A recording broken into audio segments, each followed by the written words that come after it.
দেশ জুড়ে চলা তাপপ্রবাহে বিপর্যস্ত জনজীবন। হাসপাতালগুলোর শিশু স্বাস্থ্য বিভাগে প্রতিনিয়ত বাড়ছে রোগী।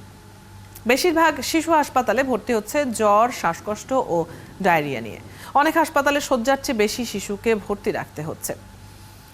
আমরা এইসব বিষয়ে কথা বলবো শ্যামলী 250 শয্যা বিশিষ্ট টিবি হাসপাতালের উপপরিচালক ডাক্তার আয়েশা আক্তার আমাদের সাথে যুক্ত হচ্ছেন এবং রংপুর থেকে যুক্ত হবেন সহকর্মী বায়াজিদ আহমেদ।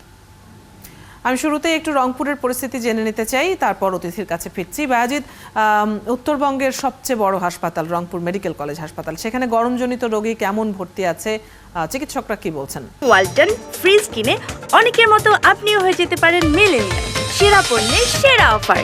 অদিতি, আমি এই মুহূর্তে রংপুর মেডিকেল কলেজ হাসপাতালের মেডিসিন বিভাগে আছি। এখানে 5টি মেডিসিন বিভাগ, বিশেষ করে 29-30 ওয়ার্ডে এখানে আছি। আমি আজকে ভর্তি হয়েছে 29 নম্বর ওয়ার্ডে 81 জন এবং 30 নম্বর ওয়ার্ডে ভর্তি হয়েছে 48 জন। এর মধ্যে 2টি ওয়ার্ডে কিন্তু 9 জন হিট স্ট্রোকে ভর্তি হয়েছেন।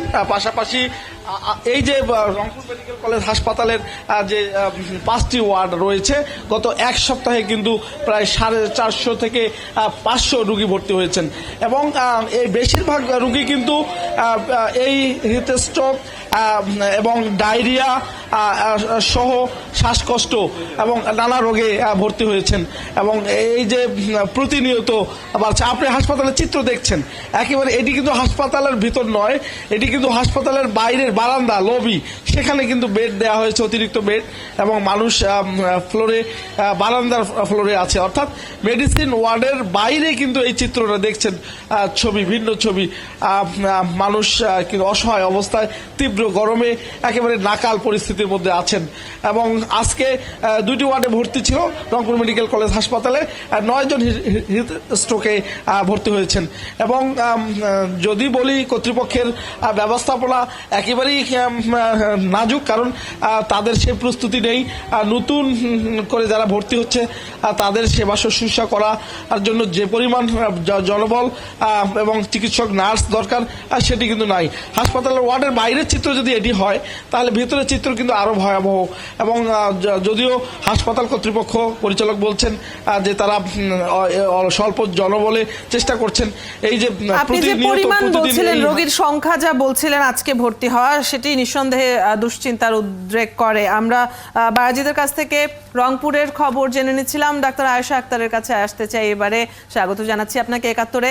আমরা খবরে যেটি জানছিলাম যে শিশুরা জ্বর, শ্বাসকষ্ট ও ডায়রিয়া নিয়ে আসছে হাসপাতালে, এবং রংপুরের যে পরিস্থিতি আমরা জানলাম, সেখানে বিপুল পরিমাণ রোগী নতুন করে ভর্তি হচ্ছেন গরমের বিভিন্ন রোগ নিয়ে। কি কারণে এই রোগগুলো বাড়ছে? গরম তো প্রতি বছরই পড়ে, গ্রীষ্মে তো গরম থাকে। এবছর তাপপ্রবাহ আমাদের শরীরে কি কি ধরনের বড় পরিবর্তনগুলো করছে? জি, ধন্যবাদ। গরম তো প্রতি বছরই পরে, কিন্তু এই বছর গরমটা কিন্তু সবচেয়ে বেশি, কিন্তু অনেক বছর ইতিহাসে কিন্তু বেশি, কারণ আসলে জলবায়ু পরিবর্তনের কিন্তু এর জন্য মূল দায়ী। সেক্ষেত্রে বিশ্ব তাপমাত্রা কিন্তু সব জায়গায় বাড়ছে এবং সেই প্রভাবটা কিন্তু বাংলাদেশে পড়েছে।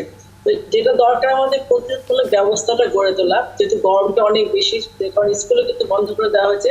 বাচ্চা, শিশুরা আর বয়স্করা কিন্তু বেশি ঝুঁকিতে থাকে, কারণ বাচ্চারা তো বাসায় খেলছে, ঘেমে যাচ্ছে, তারা তো খেয়াল করতে পারবে না। স্বাভাবিক অভিভাবক যারা আছেন, বাবা মা, তাদের কিন্তু দায়িত্ব বাচ্চাদের একটু খেয়াল রাখা। বাচ্চা যখন গরমে ঘেমে যাচ্ছে, ঘামটা সাথে সাথে মুছে ফেলা, মানে ঘামটা বসে যেয়ে কিন্তু বাচ্চাদের যদি ঠান্ডা, কাশি থেকে শুরু করে নিউমোনিয়াটা ডেভেলপ করে। ওই নিউমোনিয়া পর্যন্ত যাতে না যেতে হয়, সেই কারণে কিন্তু শুরুতে যদি বাচ্চার খেয়ালটা রাখা যায়, বাচ্চাকে যদি ঠান্ডাটা না লাগে দেওয়া হয়, তাহলে কিন্তু বাচ্চা এই কন্ডিশন হয় না। সেক্ষেত্রে অবশ্যই এই সময় সবারই খেয়াল রাখতে হবে। গরমে যেহেতু এই সংখ্যাটা বাড়ে, তাপমাত্রা যখন বেড়ে যায়, তখন কিন্তু বডি টেম্পারেচার আমাদের থেকে 37 ডিগ্রি সেন্টিগ্রেড। যখন তাপমাত্রা অনেক বেশি থাকে কিন্তু সেটা বেড়ে যায়, সেই জন্য কিন্তু ভারসাম্য রক্ষা করতে পারে না শরীরের সাথে। এই জন্য কিন্তু আমাদের দরকার আসলে এই গরমের মধ্যে বাইরে বিশেষ প্রয়োজন ছাড়া একদমই বের না হওয়া। দিনের সময়টা বাসা থাকা ভালো, এবং যখন বাসা থেকে এই বাচ্চাদের খেয়াল রাখতে হবে যে বাচ্চার ঠান্ডাটা লেগে যাচ্ছে কিনা, ঠান্ডা পানি খাচ্ছে কিনা। ঠান্ডা পানি খেলে গরম ঠান্ডা মিলে কিন্তু বডিটা অ্যাডজাস্ট হচ্ছে না। এই জিনিসটা যদি খেয়াল না রাখে, তাহলে কিন্তু পেশেন্টের সংখ্যা বাড়লে তখন কিন্তু হাসপাতালে আমাদের ক্ষমতাটা নষ্ট হয়ে যাবে। এই জন্য আমাদের যদি এখনো সক্ষমতা আছে হাসপাতাল ব্যবস্থাপনার মধ্যে, রোগী আসলে আমাদের যে জনবল আছে, আমরা কিন্তু সবাই যেতে পারবো। যদি অনেক বেশি বেড়ে যায়, তাহলে কিন্তু সবার জন্য ঝুঁকিপূর্ণ। সেই জন্য সবারই রোগ প্রতিরোধ ক্ষমতাটা বাড়ানোর জন্য এবং প্রতিরোধ ব্যবস্থা গ্রহণ করার জন্য উচিত হলো বাসায় যারা আছেন বা বাইরে যখন বের হচ্ছেন বয়স্করা, তখন অবশ্যই খেয়াল রাখতে হবে রোদের মধ্যে যখন বের হবে ছাতাটা ব্যবহার করা এবং পানির গ্লাস নিয়ে যেতে হবে, অথবা সানগ্লাস, টুপি এগুলো বাইরে ব্যবহার করতে হবে। কিন্তু যারা বয়স্ক যারা আছে তাদের অবশ্যই খেয়াল রাখতে হবে বেশি পরিমাণ বিশুদ্ধ খাওয়া পানি খাবার। সাথে হলো যে অবশ্যই খেয়াল রাখতে হবে যে যে খাবারটা সহজে আমাদের হজম হয় এই গরমের মধ্যে সেই খাবারটা খাওয়া, পুষ্টিকর স্বাস্থ্যসম্মত খাবার খাওয়া। বাইরে যে খোলা বাসি খাবারটা আছে সেটা একদমই পরিহার করা। এই গরমে কিন্তু ডায়রিয়াটা বেশি দেখা যায়, কারণ এই গরমে হজম প্রক্রিয়া হিসেবে সবকিছু কিন্তু বডিতে ইমিউনিটি ক্ষমতাটা নষ্ট হতে থাকে। এই জন্য যে পরিমাণ খাওয়াটা দরকার আমাদের বিশুদ্ধ পানিটা সেটা অবশ্যই খেতে হবে, সাথে ওটস স্যালাইন। এবং যে পেশেন্টটা আসলে ভর্তি যোগ্য সেটা শুরুতে আমরা কিন্তু চিকিৎসা দিয়ে থাকি। যে পেশেন্ট আসলে ভর্তি না হয় বাসা থাকতে হবে সেটা কিন্তু আমরা বলে দিই বাসায় আসলে পাঠিয়ে দেওয়া হয়, কারণ রোগীটা আমার দরকার আর্লি ম্যানেজমেন্ট করার। তো পেশেন্টটা তবে আরেকটি ব্যাপার যেটা নিয়ে একটু জানতে চাই যে ঢাকা সহ সারা দেশের কোটি মানুষ তো কাজের প্রয়োজনে বাইরে থাকছে, বিশেষ করে কৃষি শ্রমিক, যেহেতু ধান কাটার মৌসুম, রিক্সা চালক, তারপরে দৈনিক যারা শ্রমজীবী, তারা তো আসলে এইসব খেটে খাওয়া মানুষরা দরিদ্র মানুষ, এবং এই যে পুষ্টিকর খাবারগুলো যেটাতে শরীরে রোগ প্রতিরোধ ক্ষমতা বাড়বে সেই ধরনের খাবারের যোগান আসলে তাদের কাছে কতটুকু থাকছে সেটাও তো প্রশ্নবিদ্ধ। তাদের জন্য কোনো পরামর্শ দেবেন কিনা? যেহেতু কাজের প্রয়োজনে কিন্তু বাইরে বের হতে হচ্ছে যাদেরকে, যেমন যদি বলি যে আমরাও তো কাজের প্রয়োজনে বের হচ্ছি, আর দিন মতো যারা আছে বা শ্রমিক যারা রিক্সা চালক তাদের তো বের হতেই হচ্ছে। সেই ক্ষেত্রে তাদের ক্ষেত্রে অবশ্যই পরামর্শ থাকবে যখন এক নাগারে টানা রোদে কাজ করছে সেটা টানা এক নাগারে কাজ করবে না, 1 ঘন্টা কাজটা কিছুক্ষণ ছাড়ার নিচে অবশ্যই তাকে বিশ্রাম নিতে হবে, পানিটা খেতে হবে। যেহেতু পানিটা সহজভাবে পানিটা পাওয়া যাচ্ছে, বিভিন্ন ধরনের মৌসুমী ফল কিন্তু পাওয়া যাচ্ছে, সেগুলো কিন্তু খেতে পারে। রাস্তার ধারে যেটা খোলা খাবারটা বাসি সেটা কিন্তু খাওয়াটা এখনই একদম উচিত না।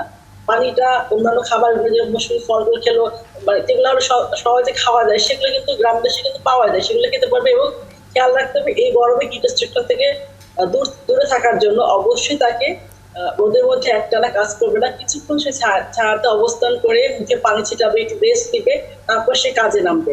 তাহলে কিন্তু এই হিট স্ট্রোকের সমস্যা এটা কিন্তু দেখা যায় না। অনেক ধন্যবাদ। বেশ কিছু পরামর্শ জানলাম আপনার কাছ থেকে, এবং যাদেরকে বাইরে বের হতেই হচ্ছে, বিশেষ করে যাদেরকে কায়িক পরিশ্রম করতে হয়, তাদের জন্য নিশ্চয়ই এই পরামর্শগুলো প্রয়োজনীয় পরামর্শ ছিল। ধন্যবাদ আমাদেরকে সময় দেওয়ার জন্য। দর্শক, শ্যামলী 250 শয্যা বিশিষ্ট টিবি হাসপাতালের উপপরিচালক ডাক্তার আয়েশা আক্তার আমাদের সাথে যুক্ত ছিলেন।